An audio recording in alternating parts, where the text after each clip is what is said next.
What's a soil microbe? Soil microbes are microscopic organisms. These guys are a thousandth of a millimetre in size. They're distributed all over planet Earth, and they're really fundamental to the way that planet Earth actually works. I am Winthrop Professor Andrew Whiteley. I'm the 2012 Premier's Fellow, a microbial ecologist and a scientist at the University of Western Australia.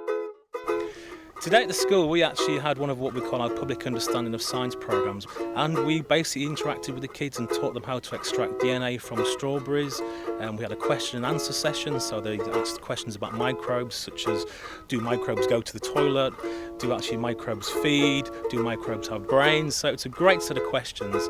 And also we basically had a competition where we asked them to actually draw their favourite microbe, and also even actually draw pictures of me as well, which was really quite interesting.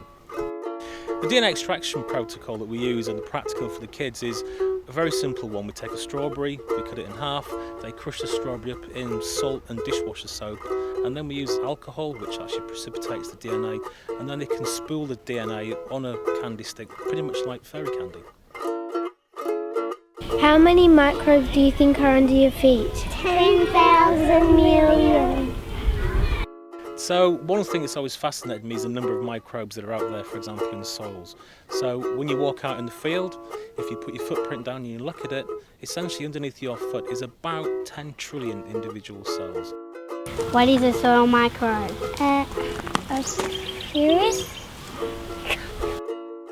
So one of the great things about today and in general when we actually work with school kids is just to see the smile on their face when they actually see DNA, when they're spooling that fairy candy outside of the tube and actually realising what DNA actually looks like. Their smile is unbelievable. It never goes away in terms of that passion that they've got for actually doing what they do. The biggest thing that I love about it is actually exposing them to the diversity of things that are out there that they don't see in the environment. These things are hidden away, and essentially they're really important to the way the planet works, but actually just hidden away and they just get on with it. So it's really exposing that hidden diversity to people that is really important for the way that we live on planet Earth. The main aim for today with the school children really was to ignite their passion in science. I'm really great at actually trying to get young kids engaged in science, so a whole different range of things, so interested in DNA, in microbes, in soil, in the environment, and just in general ignite that passion for doing science as a career. What is a soil microbe? Fungi and bacteria and a virus.